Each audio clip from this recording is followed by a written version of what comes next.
Las instituciones tienen personas y en algunos casos tienen personas muy corruptas. Desgraciadamente sí, existen, es una realidad que permea sobre todo por todas las cosas que hacía el antiguo Poder Judicial, que se hacían. Los ministros guardianes de la Constitución no quisieron cumplir la Constitución, es la vergüenza mayor que tenemos de la Corte de esos últimos 15 años. Ampararon. Todo el tiempo me preguntaba, pues, ¿en qué se gasta una persona casi 600,000 pesos? Ya no le sigan, ministro, porque ya me siento bien ofendido. Y la gente también, seguramente. No, ese es el colmo, ¿no? Sí.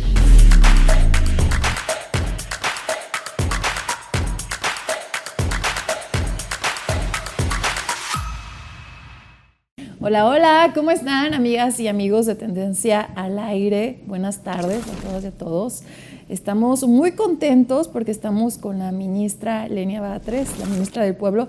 Ya la habíamos entrevistado, usted se acordará, pero bueno, la verdad es que es un honor que aquí nos reciba en su oficina dentro de la Suprema Corte de Justicia de la Nación. Es la primera vez que entramos, mi querido Charlie, es toda una experiencia, así que andamos emocionados. Una ministra que designó el expresidente Andrés Manuel López Obrador, que ya nos había hablado de cómo era convivir, trabajar con la antigua Corte, esta Corte que se fue, pero que ahora me gustaría preguntarle, ministra, ¿cómo se siente ahora en esta nueva Corte, con estos nuevos compañeros, nuevos ministros, ministras? Pues obviamente que mucho mejor. Digamos que esta es una Corte que nace de un experimento extraordinario en nuestro país, que es la elección de personas juzgadoras por primera vez en nuestra historia. Se elige la totalidad de personas juzgadoras. Bueno, elegimos la mitad ahorita, la mitad del año que entra o en 2028, como se resuelva, pero estamos hacia allá, un ejercicio inédito. Y digo inédito porque ya tuvimos elección en el siglo XIX, pero era una elección nada más de los entonces magistrados que les llamaban integrantes de la Suprema Corte, y era una elección indirecta. Hasta 1917 se eligieron a los magistrados de la Suprema Corte. De hecho, parte de las demandas del Plan de San Luis que emite Madero desde la cárcel en San Luis Potosí viene justamente la de anular las elecciones, no solamente la presidencial fraudulenta, que fue la última de Porfirio Díaz, y las elecciones de legisladoras y legisladores, sino también la elección de magistrados de la Suprema Corte, lo cual nos muestra que desde 1857 hasta entonces fueron electos. Claro, ya en el porfiriato pues se entiende que con todas las debilidades y la atrofia que generó el porfiriato a los mecanismos democráticos. Sin embargo, pues tenemos por lo menos unos 30 años de un ejercicio democrático real en el que participa el pueblo en unas elecciones especiales, particulares, de magistrados de la Suprema Corte. Y gracias a esa elección, pues tuvimos a Benito Juárez, a Ignacio Vallarta, a Ignacio Ramírez, a Lafragua, Manuel Lafragua, entre otros grandes juristas mexicanos. Ahora pues es un ejercicio distinto, pero pues estamos teniendo por primera vez una elección universal de ministras y ministros, lo cual significa también que hay un compromiso y hay una preocupación de los ministros y las ministras actuales, pues respecto de lo que piensa la gente de la justicia, de nuestras interpretaciones. Hay una mayor preocupación hacia afuera, hay menos ensimismamiento, menos aferramiento a la técnica por encima de la sustancia de lo que vamos resolviendo. Todo eso creo que sí es nuevo y por supuesto que es una diferencia grande con la Corte anterior. Hay transparencia. El 5% de los asuntos de la Corte anterior se resolvían en sesiones públicas. Ahora resolvemos el 100% en sesiones públicas. Además hay discusión real, no se acuerdan los asuntos antes de las sesiones y se viene a las sesiones públicas como requisito. Ahora tenemos debate y a veces debate fuerte, lo cual han querido pues tergiversar. Sin embargo, es un debate absolutamente legítimo de visiones que no son uniformes. Entonces, creo que son cambios importantes. Democrático, un debate democrático. Además, un debate democrático. Ministra, previo a la aprobación de la reforma y ya una vez con la reforma aprobada y curso hacia una elección y durante el proceso electoral, la oposición pues, quiso hacernos creer que esto iba a fallar. Usted, como miembro o exmiembro de esa Corte y miembro activa de la nueva Corte y el nuevo Poder Judicial, de verdad, como testigo de todo esto, ¿han cambiado las cosas? Sí, cómo no. Bueno, les digo algunos cambios, pero además, fíjense, el primer acto que anuncia la nueva Corte es que íbamos, porque ya se hizo, a recortar nuestras remuneraciones conforme a lo que dice la Constitución. Se anuncia y de inmediato se hace la solicitud al órgano de administración judicial para que disminuya pues todas las prestaciones que son enormes privilegios que se tenían en la Corte anterior. Porque ves un amparo, ¿eh? Pues el hay famoso, ya muchos amparos. Para que no se bajaran el sueldo como lo sí, marcaba la ley. Sí. Bueno, pues nosotros acordamos y hicimos directamente la solicitud.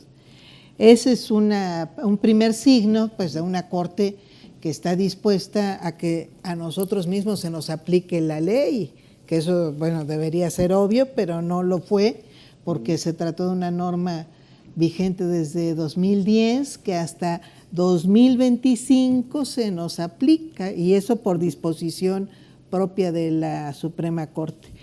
Y un segundo gran cambio, creo yo, pues es esta disposición a abrir la Corte a la sociedad. Ya les decía ahorita, sí, pues el 100% de las sentencias son transparentes, pero además, fíjense, uno de los acuerdos también que aprobó esta Corte fue la realización de audiencias públicas, no a solicitud de los particulares nada más, bueno, de hecho antes ni siquiera eso se tenía, sino a solicitud de ellos o a solicitud de especialistas o por acuerdo incluso de la propia Corte.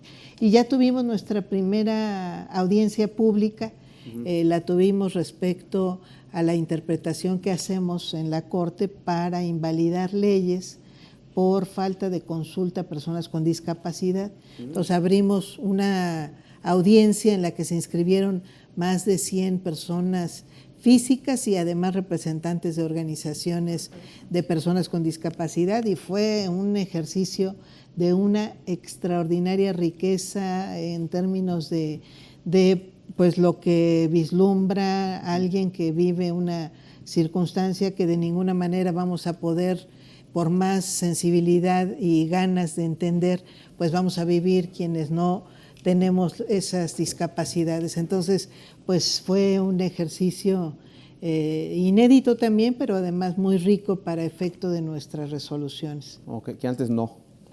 No, pues no nos sucedió. De hecho, no había un acuerdo que se había emitido en 2008 sobre audiencias públicas que nunca se ejerció, que se ejerció nada más para escuchar y para encauzar la inconformidad sobre la reforma a la ley del ISSSTE, que en su momento, en 2008, le quitó a los trabajadores al servicio del Estado las pensiones solidarias para convertirlas en pensiones de afore por cuentas individualizadas. Entonces, para eso sirvió. Bueno, ya para nosotros no es para canalizar inconformidades nada más, sino para escuchar, incluso por acuerdo del Pleno, sin que tengamos una presión social necesariamente, sino porque reconocemos que tenemos que escuchar puntos de vista que no necesariamente estamos nosotros interpretando en su integridad. Sensibilidad, ¿no? Exactamente. Sí cambió entonces la cosa. Pues está cambiando. Yo creo que esos son actos muy significativos. Y una más. Ya ahorita de las casi, bueno, ya son más de 1000 sentencias que ha emitido esta Corte en estos 5 meses. En esas más de 1000 sentencias se puede observar que hay mucho más preocupación por lo que sucede a la gente. Esta fue durante mucho tiempo una Corte de carácter cuasi fiscal, las preocupaciones de algunos contribuyentes eran las preocupaciones de la Corte. Por eso el grueso de las jurisprudencias han sido de carácter fiscal en los últimos años. Muy pocas jurisprudencias que ayuden, que amparen, que multipliquen criterios que faciliten el ejercicio de derechos sociales o de derechos de los más inmediatos que padece nuestra población. Y bueno, pues ahora tenemos ya también un cambio de prioridades, que eso es muy importante. De hecho, había por ahí se entendía que si tu caso no era fiscal, pues muy difícilmente iba a llegar a la Corte. Así es, y bueno, aquí tuvimos como grandes clientes permanentes. Hubo tiempos en los que los únicos que podían ingresar a este edificio eran los integrantes de despachos fiscales.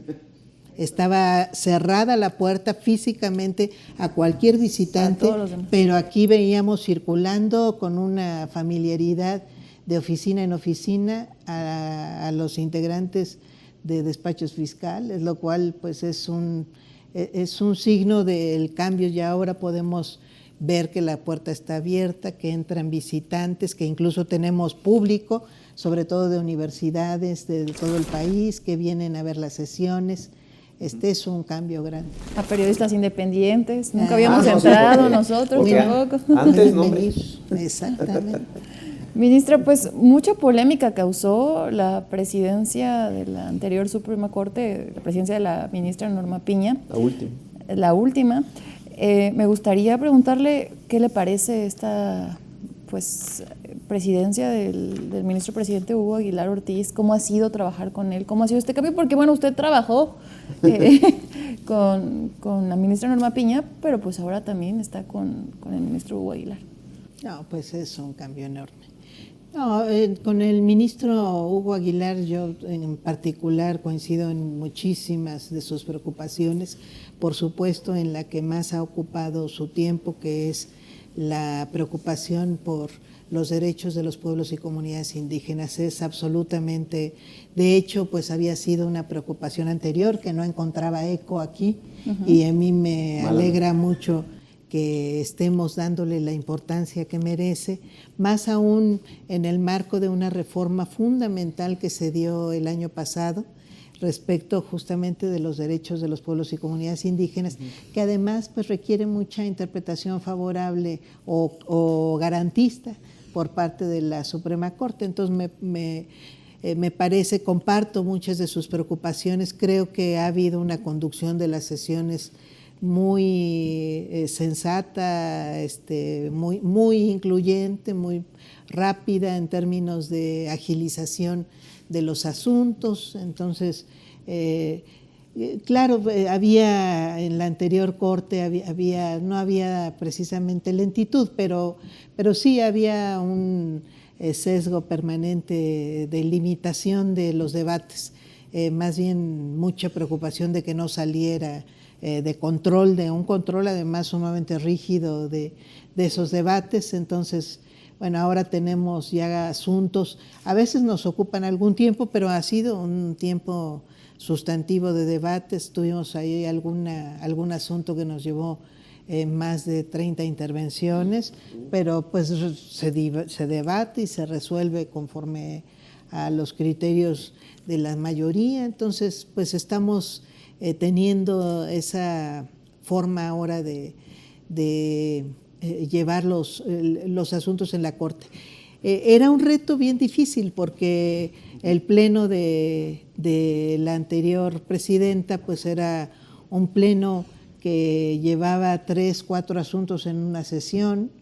Teníamos 3 sesiones a la semana, en las que cada sesión se llevaba eso, no excedía de 10 asuntos el pleno de la ministra Norma Piña. Ahora el pleno, pues hemos tenido ya sesiones con aprobación de más de 50 asuntos en una sola sesión. Más eficiente. Pues era un reto fuerte porque al desaparecer las 2 salas, pues teníamos que traer los asuntos de las salas al pleno, y lo estamos logrando de una manera extraordinaria.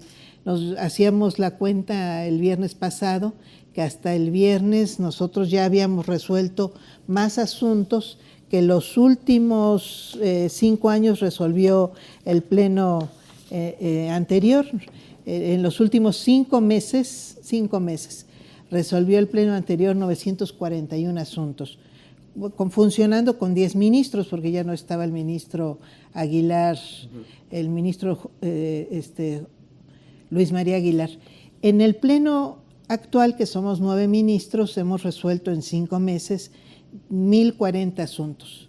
Entonces, pues ahí vamos, porque se andaban dando cifras de manera tergiversada, pero estos son, ahí se puede mirar en la memoria misma de la Corte, y creo que ese reto de superar a la Corte anterior era muy fuerte, porque significa que cada ministro estamos analizando el doble de asuntos.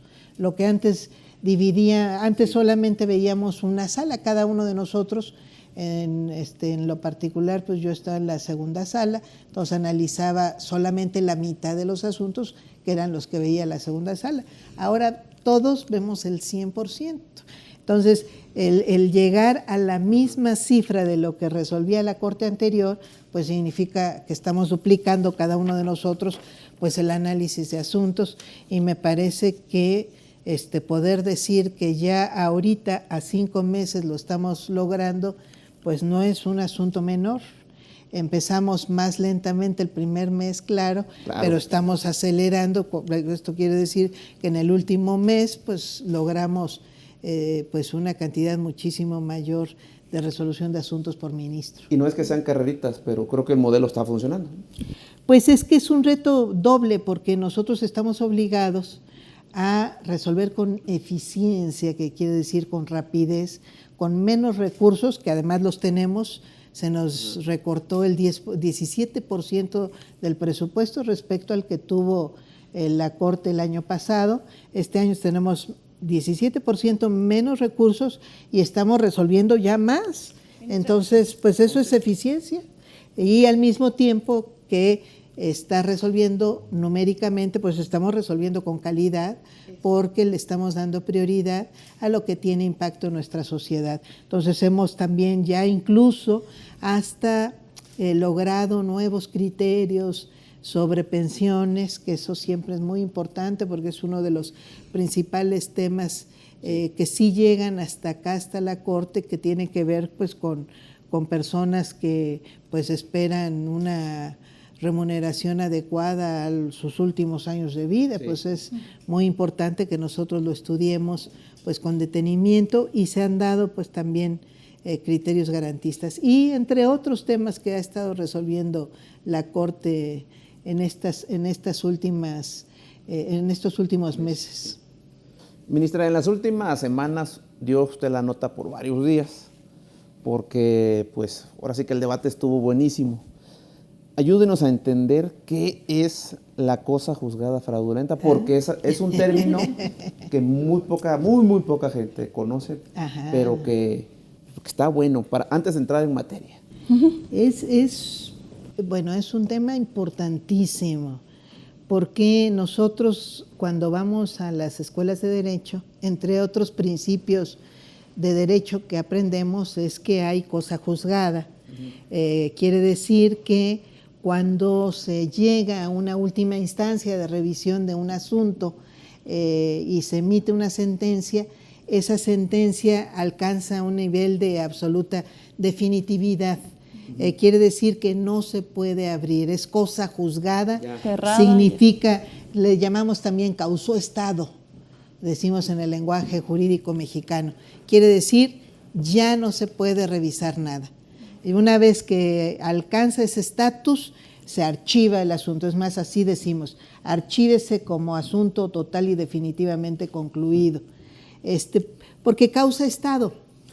¿Qué pasa en esos casos que hay pues asuntos de corrupción, que justamente lo que buscan en algunos, sobre todo este tipo de despachos que durante mucho tiempo fueron muy influyentes, se ponían de acuerdo con algún juez, y algún juez corrupto llegaba justamente pues abusando de que se trataba ya de última instancia, pues se ponían de acuerdo y ya esperando a que alcance estado o se convierta en cosa juzgada, ya no se puede mover un asunto y ahí sí no importa lo que haya resuelto. Y entonces, pues en muchos casos, pues se presentaron pruebas falsas o fraudulentas, o en otros casos, pues los jueces resuelven fraudulentamente, la ley dice esto, pero ellos entienden esto, y entonces nadie lo puede mover. En esos casos logramos, y digo logramos, yo asumo que es un triunfo del derecho. En 2004 logramos que en el Código de Procedimientos Civiles del Distrito Federal, lo que era todavía el Distrito Federal, se metiera en un artículo una figura que se llama acción de nulidad de juicio concluido. ¿Qué quiere decir? Acción es que se pueda presentar una demanda, de nulidad pues que se pueda declarar inválido. Cuando se declara la nulidad de un acto jurídico, se entiende que no tiene validez desde el momento mismo en que se emite, lo cual tiene una trascendencia muy importante. Okay. Y tiene acción de nulidad de juicio concluido, pues es de juicio que ya había alcanzado estado. Es decir, hay un reconocimiento que la cosa juzgada se puede abrir. Este reconocimiento jurídico pues se metió en ese código, pero en realidad viene de jurisprudencias que desde los años 70 ya había emitido la Suprema Corte, reconociendo esta posibilidad de la acción de nulidad de juicio concluido. Además viene también pues de los organismos internacionales, particularmente la Corte Interamericana de Derechos Humanos. En el caso de nuestro continente americano, ha declarado también la necesidad de que se legisle sobre la posibilidad de declarar nulos cosa juzgada fraudulenta. Y en realidad este nombre viene de la Corte Interamericana, declarar o señalar que puede haber una cosa juzgada fraudulenta. Para la Corte Interamericana pues, ha tenido mucha importancia, sobre todo en los asuntos penales, de juicios simulados, fundamentalmente alrededor de las represiones o de sentencias sobre asuntos o de delitos de lesa humanidad que se cometieron en algunas dictaduras. Entonces ha emitido la Corte resoluciones sobre la dictadura en Guatemala, actos de represión masiva en las que se simuló el juicio respecto de unos generales que salieron supuestamente sin responsabilidad, pero también lo ha señalado de la dictadura argentina y de la dictadura chilena, donde recomendó en varios asuntos que los países integrantes de pues esto que llamamos Comisión Interamericana de Derechos Humanos, que somos los que hemos suscrito la Convención Americana de Derechos Humanos, pues reconozcamos que puede haber cosa juzgada fraudulenta. Ministra, ¿por qué la importancia de seguir justo en el debate, en el análisis de esta cosa juzgada fraudulenta? Es importantísimo, es el único recurso que tenemos contra un acto corrupto, el único. O sea, quedarnos mirando, y nosotros, o sea, lo digo porque yo he estado en la segunda sala, nos tocó muchas veces quedarnos mirando asuntos de cosa juzgada fraudulenta que los ministros dijeron ya causó estado, es cosa juzgada, y no quisieron reabrirlos, ni siquiera someter a consideración que podían ser sometidos a consideración. Entonces es muy delicado. Aquí tuvimos, y yo discutí particularmente algunos casos, uno de un juicio agrario, fíjense, fue un juicio en 2024 en el que la Corte falla contra 6 mujeres que reclamaban la herencia de sus derechos ejidales, y parte de lo que denunciaron es que habían perdido el juicio agrario porque su abogado las engañó, y resulta que el abogado había sido un abogado proporcionado por la Procuraduría Agraria, pero en ese mismo caso la propia Procuraduría Agraria le había otorgado el mismo abogado a su contraparte.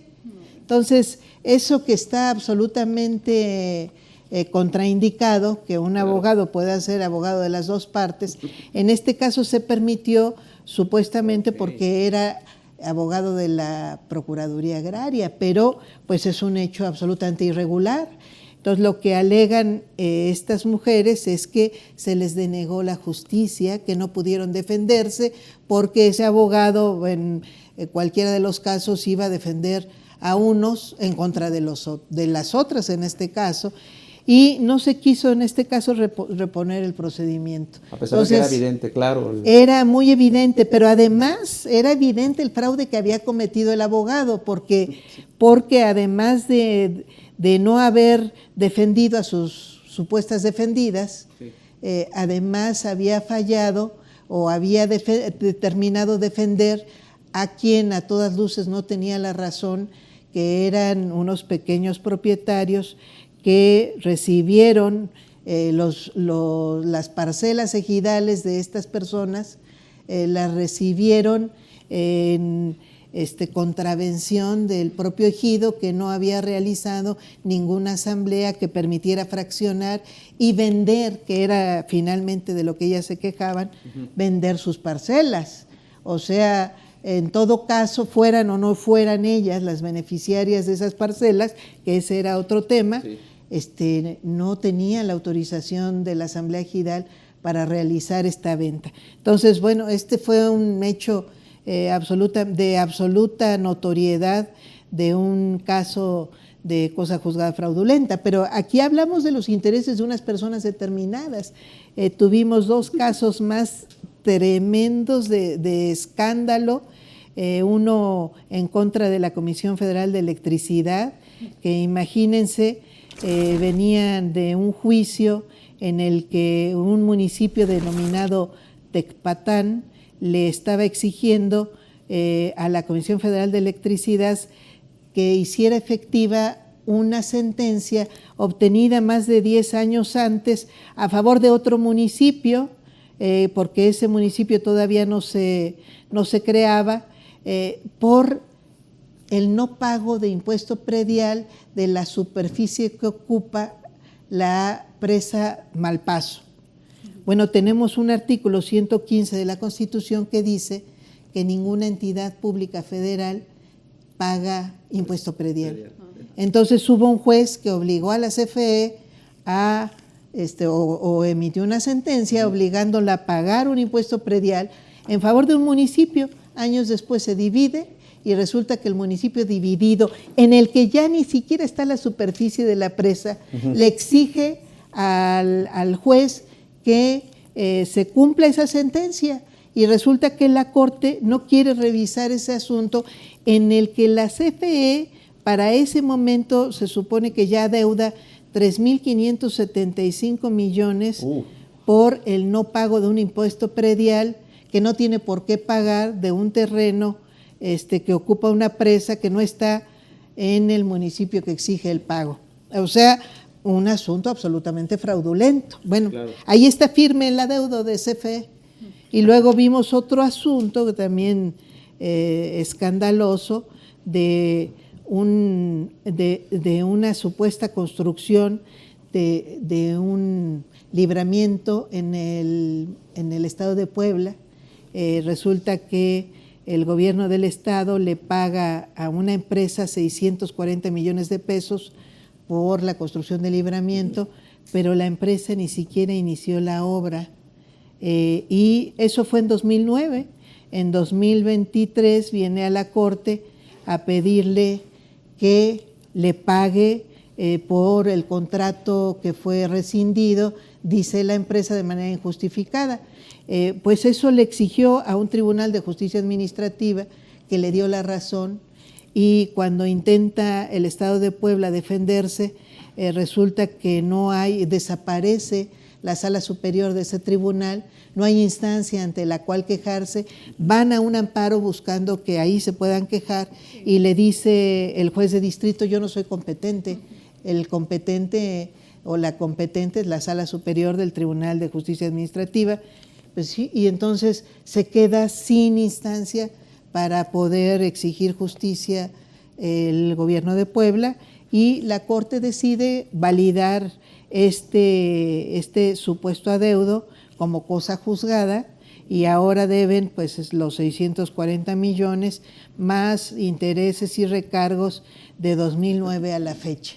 Es una infamia, yo creo. Sí. Y así, pues, digo, menciono unos De muchos. que anotamos en el camino, pero no es correcto que estos temas se queden en la impunidad.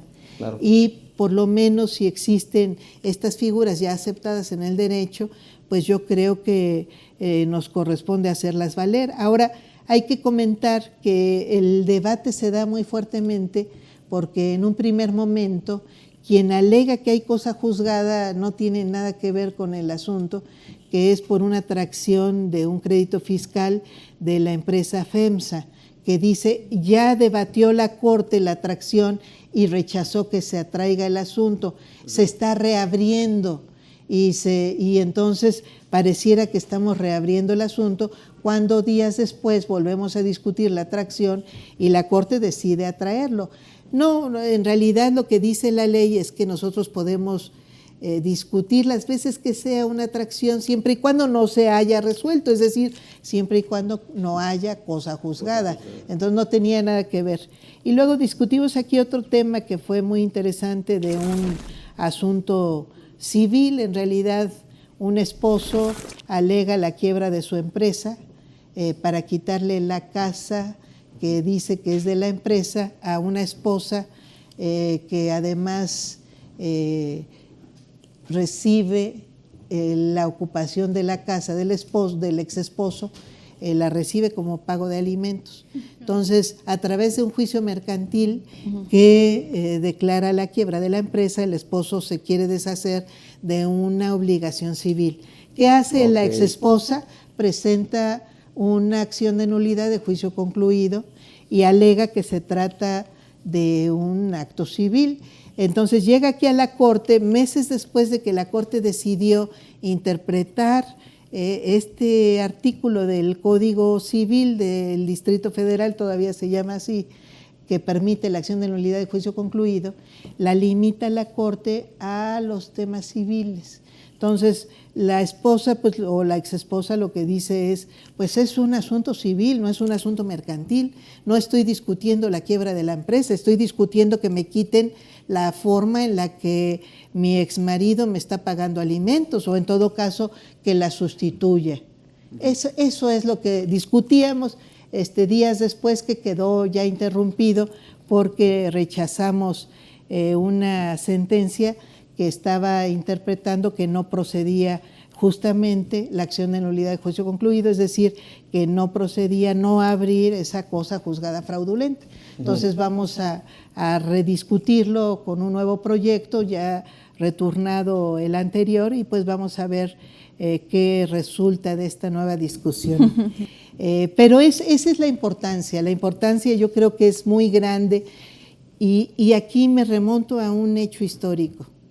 Esta figura nace de una experiencia totalmente convulsa en la Ciudad de México, por eso es que se legisla en 2004, que tiene que ver con dos casos, el paraje San Juan y el predio El Encino, con los que se inició un juicio de desafuero contra el entonces jefe de gobierno del Distrito Federal, el licenciado Andrés Manuel López Obrador. Nace de ahí, de justamente dos juicios fraudulentos, y a partir de entonces es que se presenta una iniciativa y la aprueba la entonces Asamblea Legislativa del Distrito Federal, dejando la posibilidad que esta cosa juzgada fraudulenta pueda permanentemente ser revisada ante dos supuestos. Había varios inicialmente, pero ahorita tenemos los dos que pervivieron hasta el momento en el Código de Procedimientos Civiles, son el supuesto de que haya pruebas fraudulentas o falsas, o dos, que haya una actuación fraudulenta del juez. Esos son los dos supuestos, que por cierto, déjenme decirles, los copia el nuevo Código de Procedimientos Civiles y Familiares, el Código Nacional de Procedimientos Civiles y Familiares, que entrará en vigor el año que entra. Tiene esta misma figura con esos mismos dos supuestos. La acción de nulidad por juicio concluido, bajo la presentación de pruebas falsas o fraudulentas o la actuación fraudulenta del juez. Ok, ministra, entonces, pues importantísimo abrir el debate sobre el tema, pero yo le quiero preguntar algo un poco más técnico, porque existe afuera una teoría de que esta figura de cosa juzgada fraudulenta incluso es y era antes mucho más ofrecida como una herramienta jurídica por despachos a clientes pues que no siempre se manejaban sobre la legalidad o legalmente, como una herramienta para, yo te llevo el caso hasta la última instancia, te lo dejo ya inmóvil y tú me pagas tanto. Era como una herramienta usada por despachos, ¿o es? Hasta la fecha yo no conozco, este era el primer juicio que del que he oído o hemos nosotros tratado como cosa juzgada fraudulenta, este juicio de esta exesposa. Es la primera actuación de una acción de nulidad de juicio concluido que yo conozco en una práctica que llevo de más de 30 años en la actividad jurídica. Es decir, pues si algún despacho lo llegó a ofrecer, no sé si haya llegado a esa instancia. Ahora te voy a decir que en realidad el grito en el cielo que ponen muchos es porque se abran asuntos fraudulentos. Y yo esa parte pues la lamento mucho. Sí hay elementos pues que tienen que comprobarse, no procede abrir cualquier juicio. O sea, tiene que haber pruebas suficientes de que las pruebas con las que se emitió la sentencia original son fraudulentas, las pruebas. Bueno, claro. Para eso necesitamos pues unas pruebas muy distintas a las del juicio original, o que la actuación del juez fue fraudulenta. Bueno, tenemos también, eso no es sencillo, menos aún cuando nosotros reconocemos que los jueces tienen pues libertad en sus criterios, independencia judicial le llamamos, y por lo tanto incluso hasta mecanismos de interpretación dentro de un abanico bastante grande que puede llevar a conclusiones contradictorias. Sin embargo, hay lógica. Y yo creo que cuando hay lógica, pues este tipo de asuntos como los que te acabo de narrar, pues son absolutamente incontrovertibles en su origen fraudulento. Cuando la Constitución dice ningún ente federal tiene que pagar impuesto predial y un juez resuelve, pague impuesto predial, pues hay una actuación fraudulenta del juez. Ahí no necesitamos que ningún despacho le cuente a nadie nada, hay un hecho incontrovertible. ¿Pero por qué lo haría el juez así? Pues, ¿por qué crees? Que por cierto, déjame te cuento que en ese caso la CFE no se defendió. Ah, bueno, entonces hasta las instituciones. Por supuesto. No las instituciones no son entes. Los mandos medios, digamos. No son. Las instituciones tienen personas y en algunos casos tienen personas muy corruptas. Y muchas veces esas personas corruptas abusan de las instituciones y en lugar de defenderlas, en más de un caso, bueno, esto lo puede narrar cualquier abogado o abogada que se haya desempeñado en el servicio público, hay abogados que en lugar de defender a la institución, defienden a un particular en perjuicio de la institución para llevarse una parte del dinero que ese abuso va a representar. Esto lo vemos en juicios que no defiende nadie. Y teníamos esta práctica muchísimo en los asuntos laborales, por ejemplo, que justamente se decía la ley que se presume el dicho del trabajador que no sea controvertido. Entonces bastaba con que la institución no se defendiera para que un despido injustificado quedara firme. La institución no dijo otra cosa y de esos pues basta ir a abrir los expedientes y yo creo que ahí debieron históricamente ir a rendir cuentas con la justicia muchos servidores públicos cuya mayor falta pues ha sido esa. traicionara la institución pública. En este caso yo presumo que es exactamente eso, pues era muy fácil defender a la CFE, no la defiende. En el otro caso lo que hay es una ausencia del órgano y debió haberlo resuelto la Suprema Corte aceptando que fuera un juzgado de distrito el que revisara, porque finalmente estamos obligados a tener instancias que puedan revisar la actuación de un juez de primera instancia. Debió haberse permitido que fuera el juez de distrito el que revisara la sentencia de este caso de Puebla. Pero pasa eso. Pero ante un caso de esta naturaleza que la Corte no lo quiera discutir, nos habla de que... Pues nos habla de que no le gusta aceptar que hay sentencias fraudulentas. En algunos casos sí puede llegar a haber sido contubernio de la propia Corte, por supuesto. No me consta, pero por lo menos es un contubernio intelectual. Es una garantía de impunidad en estos tres casos. Porque telepáticamente no pueden comunicarse para decir ahí déjalo, ¿no? ¿Quiénes? Las partes, la Corte, la parte que denuncia, pues, ¿cómo no abren ante un evidente caso fraudulento? Pues porque, ¿cómo se pueden poner de acuerdo el criterio así? No, pues eran los ministros. Pues los ministros sí se pueden poner de acuerdo, no telepáticas, sino físicamente. Fueron los ministros de la segunda sala que dejaron pasar estos tres asuntos. Estos me constan a mí, o sea, fue ya en mi ejercicio, lo vi físicamente, discutí con ellos, defendí que no se quedaran en la impunidad y la Corte decidió que así fuera, la segunda sala, que son personas determinadas que formaron una mayoría para evitar que en estos casos se reconociera una cosa juzgada fraudulenta y pudiera revisarse. Increíble. Ministra, ya para pasar a otro tema, me gustaría que brevemente se dirigiera aquí a nuestro público y explicara así brevemente al pueblo de México por qué entonces es importante seguir con este tema de la cosa juzgada fraudulenta y pues la importancia de ella. Ya nos los dijo, ya nos dio ejemplos, sí. Pero ahora a nuestro público. Pues yo creo que es fundamental que haya una instancia obviamente de excepcionalísima recurrencia, pero que la gente, la mexicana o el mexicano que haya tenido alguna sentencia fraudulenta, que no son pocos, déjenme, hay que reconocerlo, más bien mucha gente narra haber tenido sentencias o actuaciones de jueces de manera absolutamente injusta.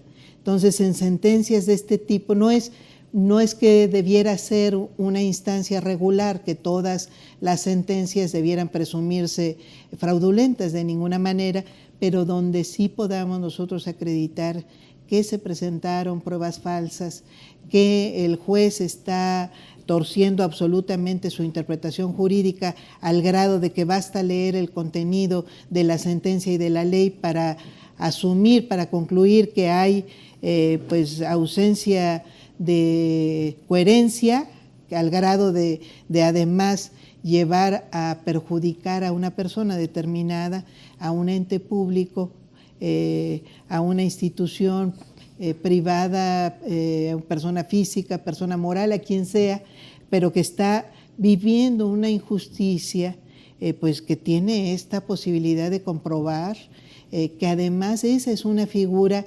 existente en nuestro orden jurídico, de ninguna manera, porque anduvieron diciendo dos cosas falsas, que su servidora quería ir a abrir archivos a diestra y siniestra a ver qué se me ocurría, en venganza política. Además, bueno, yo no tengo ni tiempo para vengarme, ni tengo ánimo alguno. Sí tengo una misión que es resultado de una votación, pero también de una obligación como persona servidora pública de responder a los intereses sociales y al orden jurídico mexicano. Cosa juzgada tiene que responder a la certeza jurídica, y certeza jurídica, seguridad jurídica, que es un derecho humano, tiene que ver con que no se emitan sentencias en contra de la ley. La certeza jurídica es la ley misma.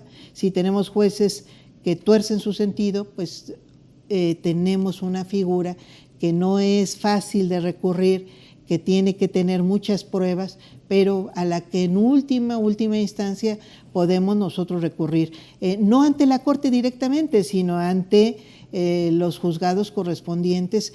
Se llama acción de nulidad de juicio concluido, y no se activa por capricho de ministras o ministros, sino cuando el juez decide que procede. El juez de primera instancia, que es el que va a analizar de manera inmediata la acción de nulidad de juicio concluido. Es una instancia de combate a un acto de corrupción evidente. Perfecto, pues ahí Muchas está. gracias, ahí Y está. ojalá se abra el debate, que Se se encuentre siga. la coyuntura política, porque es importante ver el pueblo de México, híjole, desgraciadamente sí, existen, es una realidad que permea sobre todo por todas las cosas que hacía el antiguo Poder Judicial, que se hacían, insisto, algunos con despachos, de abogados. Coméntenos Bueno, ahí. sí, coméntenos si le entran al debate, porque, híjole, cuando usted quiso abrir el debate se le vinieron encima, esos que, como lo acaba de referir, pues no les gusta, o les da miedo que Pues, se abra. yo lo lamento mucho. Entre la mala información, pues también hay este abuso de También. quienes temen de manera muy, muy sincera que reabran sus juicios fraudulentos. Porque pues, algo- pues suena hasta confesión de parte, pues no es correcto. Así es. Ministro, pues vámonos a algo más amigable. Bueno, no tanto. No tanto, porque, Más o menos. híjole, desde la elección judicial y tras estos 5 meses de la nueva Corte, el nuevo Poder Judicial, pues la oposición no se cansa de decir que obedecen a una persona, a la Presidenta de la República, a la doctora Claudia Sheinbaum. Que este Poder Judicial y la Corte recibe órdenes de aquí, incluso que hay un sótano que conecta directo, ya ve cómo son de creativos. ¿Es verdad esto? Pues ya nos enseñaron ese sótano porque yo no lo he visto. No, claro que no. Es totalmente independiente. Pues es una corte independiente. Tenemos, pues ustedes pueden observar nuestras sesiones. No traemos preconfigurados nuestros casos. El que sucedan las unanimidades, pues no es fácil, y suele no tener nada que ver con asuntos gubernamentales. Entonces, pues no se nos puede acusar de eso. En realidad, este caso de la cosa juzgada fraudulenta de la exesposa, que lo que está buscando es que no le quiten su pensión. Sí, eso no tiene nada que ver con los intereses No del Palacio. tiene nada que ver con la presidenta, no se mete a decirnos resuelve así Pero o resuelve en de el otra caso de forma. Salinas Pliego, el del amparo, por ejemplo, ya ve Pues cómo... miren, es que eso no se interesaba a todo México, ¿no? Aparte. No se sostiene de ninguna manera. En la presidenta, pues sí vino de juicios en los que empezaron con el SAT, pues desde por lo menos 2 presidentes anteriores. Entonces, pues, ¿cómo va a ser la presidenta? Ella gobernaba el SAT de 2008, de 2009, de 2010, de 2011, de 2012, 2013, que fueron los juicios de los que emitimos sentencia, de adeudos de esos años. Pues no, ella no gobernaba el SAT, ni tampoco gobernaba el Tribunal Federal de Justicia Administrativa, que validó esos créditos fiscales, ni tampoco gobernaba a los tribunales, a los juzgados de distrito, que validaron esos créditos fiscales, ni tampoco gobernaba a los tribunales colegiados de circuito, que validaron, o sea, no tiene nada que ver, llega hasta acá pues de casualidad y más bien gracias a más de 100 procedimientos retardatorios de los asuntos, pero pues por puro accidente le toca a la presidenta ser la que está gobernando, mientras nosotros resolvemos estos 7 juicios que resolvimos el año pasado con relación a los casos que teníamos de estos créditos fiscales, por cierto, no de una persona física, de varias personas morales en las que hay propietarios diversos. Bueno, definitivamente ya como comentario, todo esto que nos cuentan no iba a salir en TV Azteca, por eso malinformación que giró alrededor de esto y pues la intentona de la narrativa, ¿no? De que recibieron línea de Palacio Nacional cuando de verdad hay una independencia judicial, una independencia en cada determinación que aquí se toma. Claro, claro. Ya está. Y por eso insisto, pocas de nuestras determinaciones tienen carácter político propiamente. Si pensamos que las de carácter fiscal son netamente gubernamentales, bueno, pues ahí debemos tener mucha consideración, porque en realidad era en los años anteriores que la Corte llegó a ser mayoritariamente fiscal, no en este momento. Bueno, ahí los medios lo editorializan, ¿no? Es todo, ya ve cómo son algunos. Ministra, actualmente también hay muchos mexicanos que se niegan a creer que ustedes ya ganan menos, que renunciaron a ciertos privilegios que antes tenían. A ver si nos puede decir cuánto actualmente gana un ministro. ¿Cuánto gana actualmente usted? Pues fíjate que justamente estaba imprimiendo mi recibo para que no haya chismes al respecto. Ya ve que antes eran hombres, se rayaba antes. Sí. Ahorita les cuento los abusos, miren, bueno, les cuento primero. Un ministro hasta 2024 ganaba al año 7.141.227, frente a lo que ganaba el entonces presidente, 2.730.086 pesos, o sea, 3 veces más. Casi tres veces lo que ganaba el presidente. Casi 600,000 pesos al mes. Y eso que ya había bajado, porque en 2018 aceptan los ministros de entonces bajar un poquito su remuneración, pero nunca que responda a lo que dice la Constitución en su artículo 127, fracción segunda, que dice que las personas servidoras públicas debemos recibir una remuneración menor a la que perciba la persona que encabeza la presidencia de la República. Bueno, aquí está mi recibo, mira, en esta quincena, como en otras, porque se puede ver de cada quincena, yo recibí en esta quincena 64,630 pesos. ¿La quincena de? Esta es la quincena del 13 de febrero, de este viernes pasado. Que estamos grabando. En esta quincena que no tiene nada particular, no hay aguinaldo, no hay otro tipo de elementos, eso fue lo que percibí, lo cual quiere decir que estamos percibiendo al mes 128,000, casi 129,000 pesos. Ni una cuarta parte de lo que se ganaban antes. Así es. Nosotros, el año pasado se hizo por primera vez acepta la Corte, que eso es muy interesante, todavía con los ministros anteriores, acepta que podíamos, porque parte de lo que se alega todos estos años es que no se conocen cuáles son las prestaciones del presidente de la República y por lo tanto no se puede adecuar las mismas prestaciones y la Constitución dice que las remuneraciones se componen de sueldo más cualquier otro tipo de elemento que se pague, se trate de compensaciones, comisiones o prestaciones en general. Entonces es el salario integrado lo que compone a la remuneración o las remuneraciones.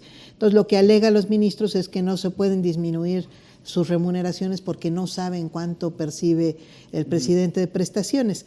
En realidad lo que discutimos justamente en 2024 para disminuir la remuneración de ministros y ministras es que pues por lo menos el sueldo que viene en el presupuesto sí se puede disminuir. Claro. O sea, tú puedes alegar que no conoces las prestaciones, lo cual es una verdadera falta de respeto a la inteligencia, porque ahí mismo se mencionan, pero si concediendo o aceptando sin conceder más bien este argumento, por lo menos lo que dice el sueldo, pues podía disminuirse, y entonces aceptan los ministros disminuir su sueldo y queda en el sueldo que tenemos actualmente, pero no aceptan disminuir las prestaciones.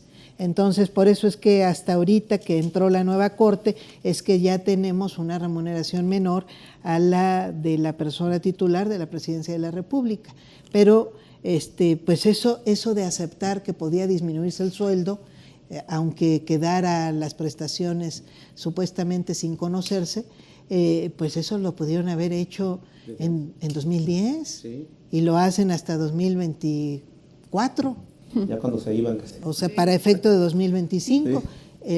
Bueno, ya sabiendo los resultados electorales, por Ah, cierto. aparte. Entonces, en realidad Pequeño, gran detalle. fue ese acercamiento que no quisieron irse con la pues con la exhibición que se estuvo haciendo todo este tiempo, Como tratando de de que ocultar. no se quisieron ceñir a una disposición constitucional, lo cual es un absoluto. Los ministros guardianes de la Constitución no quisieron cumplir la Constitución. Es la vergüenza mayor que tenemos de la Corte de esos últimos 15 Se años. ampararon contra la Constitución. Bueno, ellos no, pero los demás jueces sí. Jueces pero y no magistrados resolvieron, sí. no dijeron nada. La Corte simplemente no la aplicó y ya. No la aplicó, Pero ve nada más. pero les dio, efectivamente permitió que se estuvieran amparando unos a otros. Jueces que amparaban a otros jueces o a magistrados. y la ¿Hasta dónde judicatura? llegaron? Buena pregunta. Y la judicatura, exactamente. Pero fueron nada más después de la reforma se les concedió la suspensión de las remuneraciones, del cumplimiento de lo que indicaban las remuneraciones, se les concedió a más de 300 jueces y magistrados. O sea, es también el colmo de colmos. Bueno, ya la Corte mandó o emitió un criterio de que esto debería nulificarse, que los jueces están obligados a retirar las suspensiones otorgadas en contra de esta disposición, que además es constitucional. Claro, aparte era un abuso, una grosería para Además, el pueblo de México. para usted que viene del pueblo, ese sueldo más que suficiente, ¿no? Es un sueldo más que decente. O sea, estar pensando, yo todo el tiempo me preguntaba, pues, ¿en qué se gasta una persona casi 600,000 pesos? Que además recibe en el propio trabajo alimentos, que además le dan, bueno, entre esas prestaciones, más de 85,000 pesos al mes para hacer su supermercado. O sea, mucho abuso, abusos verdaderamente injustificables que pues son malos ejemplos porque la gente en nuestro país no vive, no tiene esos niveles de vida. Entonces son abusos absolutamente injustificables y a la luz del cumplimiento de nuestras obligaciones como servidores públicos de estos años, pues totalmente vergonzosos. Mira, aquí estaba buscando. Seguro de vida institucional. Se le otorgaba a los ministros 24,900 pesos. Estímulo de antigüedad, 29,000 pesos. Seguro de gastos médicos mayores, 24,300 pesos. Seguro de separación individualizada, 343,709 pesos. Pago de riesgos, ya descontando el ICR, porque en realidad es más de 600,000 pesos. Descontando el ICR, 422,345 pesos. Esto como prestaciones ordinarias. Además, como prestaciones adicionales, pago de defunción, claro, solamente cuando falleciera algún ministro. Ayuda de gastos funerarios. Apoyo de comedor, 73,000 pesos. Anteojo, 3,100 pesos. Gastos de alimentación, más de 1,000,000, por esos 85,000 pesos al mes, más de 1,000,000, casi 60,000 pesos. Gasolina, teléfono celular, medicamentos no cubiertos por el seguro, capacitación y becas. A mí me escandalizó cuando llegué que había no solo ministros, sino colaboradores directos de los ministros a los que se les pagaba colegiaturas al mes mayores de 25,000 pesos. Pues es el colmo, ¿no? Además leyó el otro día la presidenta, pues esa lista. Esta lista, ¿no? Que además son 54 conceptos que elimina la Corte para áreas que tenemos aquí. Yo en realidad propuse desde 2024 Justamente junto con la insistencia en reducir la remuneración, propuse que desapareciera esta área de atención a ministros, que se dedica a contratar suministro de agua, energía eléctrica, servicios de telefonía, hacer los pagos, a hacer la reparación de refrigeradores, compra de enseres menores, compra de camisetas y bordado de ropa, mantenimiento de elevadores en domicilio particular, mantenimiento de plantas de luz y reparación eléctrica o de gas, solicitud de pipas de agua, compra de alimentos a domicilio, apartado de lugares y gestión en estadios de fútbol y béisbol, reserva de mesa de restaurantes, traslado de amistades, traslado urgente de objetos personales, etcétera. Ya no le sigan, ministra, porque ya me siento bien ofendido. Y la gente también seguramente. No, es el colmo, ¿no? Sí. Entonces, estar pensando que es una miseria cobrar más de 100,000 pesos al mes en nuestro país es una ofensa para el grueso de los mexicanos. Yo creo que estamos obligados a cumplir la Constitución, que tiene un límite en este momento. Claro. Y estamos obligados a desquitar además este trabajo en beneficio de la ciudadanía. Pues somos servidores públicos. Aquí se veía el cargo de ministro como si fuera un nombramiento nobiliario. Ya tenemos título de ministro, háganse para allá, váyanse. Bueno, había quien pedía que no los miraran a los ojos en el camino, caminando. No, ridículo. Los elevadores, si se subía un ministro no podía subirse nadie más. No, ya pasamos de esa. Vivimos tiempos de república, no es un imperio, no es una monarquía, reyes, ¿no? Y tenemos más obligaciones que otra cosa. Estos recursos que recibimos no son el pago nobiliario, no son el pago de la compra de un cargo, que además así se hacía en los tiempos de la colonia todavía. No, se trata de una contraprestación a obligaciones que nos corresponde cumplir. Entonces, es un salario, así como es. Cualquier otro trabajador. Sí, que por cierto ya estamos afiliados todos al ISSSTE, a partir de enero de este año, porque antes era ofensivo para los ministros hablar de ISSSTE, ¿no?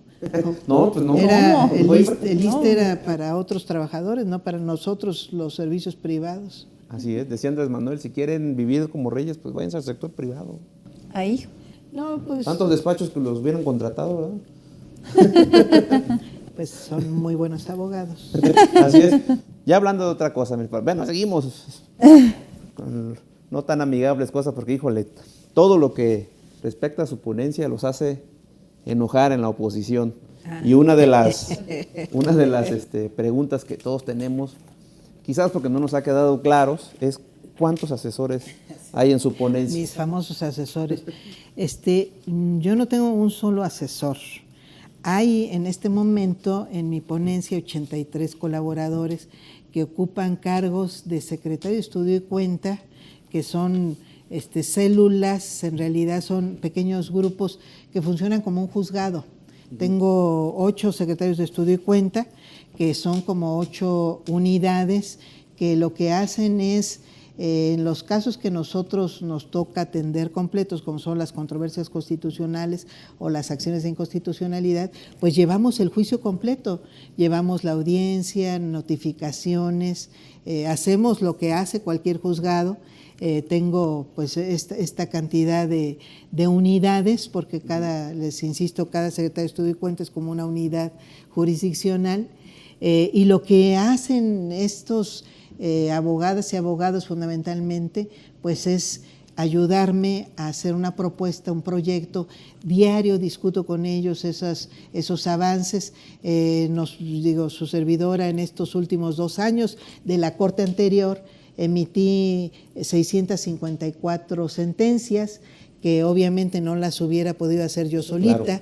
Claro. Las formulan, estudian los asuntos y me presentan un primer proyecto, pues los abogados, y insisto, los trabajamos, si tenemos que hacer cambios, los vamos haciendo, y pues yo los presento ante el Pleno. Diariamente presentamos, hoy resolvimos, si mal no recuerdo, creo que 14 asuntos. 14 asuntos. Hay sesiones en las que hemos resuelto 50 y algo de asuntos, creo que 53, que es la que alcanzamos mayor número de sentencias. Pues estas no las hacemos ni uno de los ministros, las hacen nuestras ponencias. Digamos, todas la las ponencias ponencia está conformada por estos abogados y abogadas que ocupan distintos cargos de responsabilidad. El máximo es el de secretario de Estudio y Cuenta, que son pues proyectistas, claro, que se auxilian a su vez de secretarios auxiliares, que es un siguiente nivel, que a su vez también colaboran con ellos. Algunos cargos, hay varios en nuestra nómina. Nosotros escogemos el que más se adecue a las funciones y al currículum que tengan nuestras abogadas o nuestros abogados. En mi caso traté de conformar una ponencia de abogadas y abogados prioritariamente de escuelas públicas, lo cual me ha resultado extraordinariamente bien, porque aquí en esta corte se tenían pues al grueso abogadas y abogados de escuelas privadas con perspectivas pues a veces sumamente mercantiles o muy individualistas o muy privilegiadas o muy ajenas. ¿Egresados de dónde? O muy ajenas al interés público. Muchos pues parientes de integrantes de despachos. Miren, en el año antepasado, o más bien les cuento del pasado, al cierre o casi al cierre, este es un corte que hicimos al 15 de octubre este es ya de la nueva corte, pero les cuento de la anterior primero. La corte, antes de terminar, terminé yo con 74 abogadas y abogados. Otras ponencias tenían 69, la del ministro Juan Luis, 66 la de la ministra Yasmín, 66 la ministra Loreta, 71 integrantes la ministra Margarita, 51 el ministro Lainez, 65 el ministro Gutiérrez Ortiz Mena, 70 el ministro Pardo Rebolledo, 67 Pérez Dayán, 45 Luis María Aguilar antes de que se fuera. Bueno, todas, en realidad nosotros no tenemos límite de número, lo que tenemos es un tope presupuestal, un techo presupuestal. Entonces teníamos un máximo de 5 millones de pesos para lo que ocuparan los cargos indistintamente de cuál fuera nuestra ponencia. Yo prioricé pues abogados funcionales y siempre he tenido más que los demás, no porque tenga un privilegio, sino porque en mi caso sí les puse a todos los abogados la característica o los escogí sobre salarios que no excedieran el del presidente de la República. Gestionó bien el recurso, ¿no? No, pues y además lo he distribuido, claro. O sea, esa es una decisión de los ministros. Claro. Nunca se me ha dado más recursos que los demás ministros. Y déjenme decirles, por cierto, que la ministra Norma Piña tenía 150 cuando ella nunca emitió un solo proyecto de sentencia. Se entiende que pues, tenía labores importantes por ser presidenta de la Corte, pero 150. Pero tenía casi el doble que su servidora. Actualmente tenemos, bueno, esta es una cifra todavía del año pasado. Los ministros vinieron conformando en los últimos meses sus ponencias, a lo mejor no es exacto el número que tienen, pero van a la fecha o hasta el año pasado iban de 55 integrantes a 86, que es lo que yo tengo ya actualmente. 86 colaboradores que, insisto, ninguno es asesor, todos son abogados y abogadas que gestionan, que integran tanto la instrucción como la resolución de nuestros juicios. Okay. Ninguno es asesor, porque en los malquerientes de los medios... Y no tengo asesor. Asesores le dicen. Es que hay esa costumbre, ¿no? No, pero lo hacen de mala onda. Por supuesto, pero porque tienen muy mala fama los asesores. Entonces, como hay oficinas en las que contratan asesores que son de cartón, que son aviadores, en realidad es el nombre que se le ha dado a los aviadores, Sí. Tanto en oficinas de gobiernos como en oficinas de congresos de los estados o del Congreso de la Unión. Entonces le dan este nombre, ¿no? De que yo tengo como una fuente infinita de asesores, porque yo dispongo del presupuesto de la Corte según quien me acusa. Es más, no era Norma Piña, era yo la que disponía cuántos entre comillas asesores tenía. Sí, es el recurso y demás. No asesores ninguno, y lo que hay son personas con funciones como en todos los tribunales. En el caso nuestro se nos permite opinar quienes formen parte, pero tienen requisitos de ley y los cumplimos exactamente. Perfecto. Aclarado el tema. Ministra, para finalizar, ¿es usted la ministra más atacada por la oposición, por los medios? La hemos visto últimamente en tendencias, ahí en redes sociales. ¿Le afectan estas críticas? ¿Qué le dice a la oposición, a todos aquellos que, pues, hablan por hablar, ¿no? Sin conocer? Y al pueblo de México es lo más importante, ¿no? ¿Qué les dice? Pues hay muchos bots, sobre todo. Yo asumo eso porque cuando estoy enfrente de gente en general, el diálogo que se da es extraordinario. Entonces veo además que hay por primera vez interés en la población, en lo que hace la Corte. Bueno, además de que por primera vez hay conocimiento de qué hace, ¿verdad? Sí. Nos consta. Está la gente muy receptiva y muy vigilante, y me parece que ese es un ejercicio muy sano de ciudadanía, que vea qué andamos haciendo, que nos critique si debe tener algo que criticarnos, pero es muy importante que siga este proceso.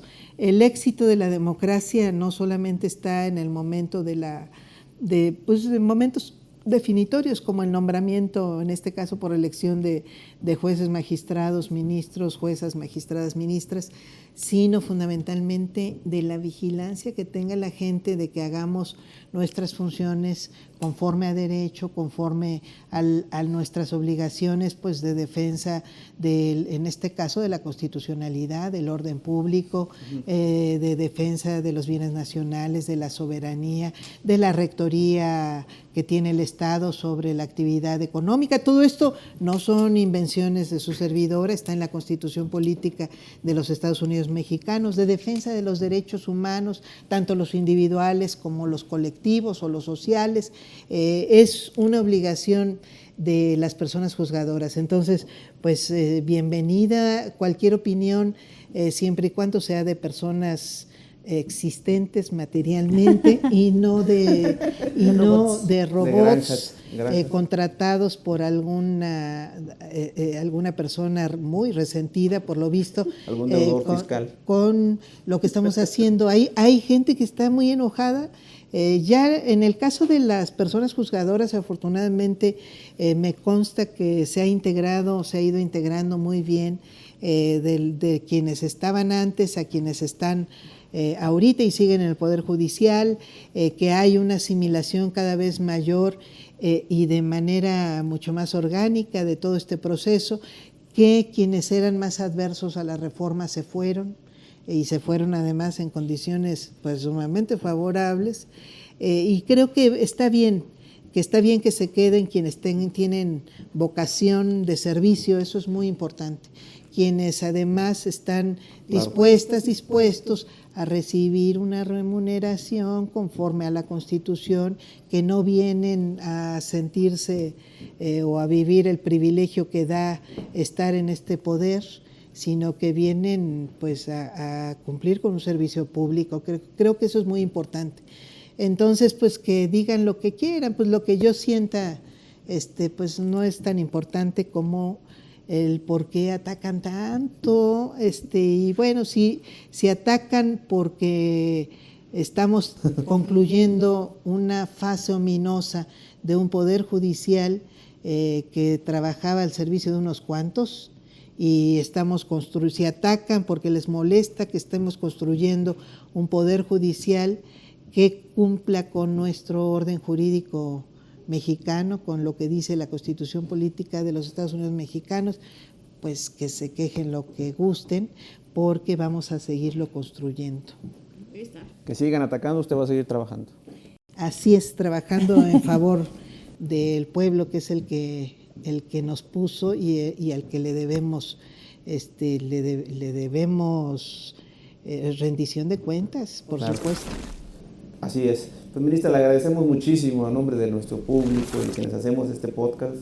Pues el tiempo ya, creo que fue 1 hora, ¿verdad? Se nos fue el tiempo, pero faltarían muchos temas más y faltarían muchas horas para darle a todos, la verdad. Pero bueno, esta hora que nos dio, muchísimas gracias. Muchas gracias. Sabemos que está trabajando, como ya lo dijo, pues casi 1000 resoluciones en 5 meses. Habla de una corte distinta. Y entonces el tiempo que usted nos da es mucho más valioso, incluso que la corte anterior. Entonces se agradece y pues esperamos próximamente, conforme vaya pasando el tiempo, a lo mejor cuando lleguen a las 2000, o antes de que acabe el año, ¿verdad? Regresar aquí y ver si las cosas continúan igual, trabajando aquí en la corte. Y si es tan fácil volver a entrar, porque antes no se podía, había muchas trabas, ahora es distinto. Entonces, pues agradecerle y nos vemos en otra edición, si nos permite, ¿verdad? Sí, claro que sí, y un saludo muy afectuoso a todo el auditorio de Tendencia al Aire. Muchas gracias, ministra. Y pues gracias por abrirnos la puerta, nos vemos en el siguiente podcast.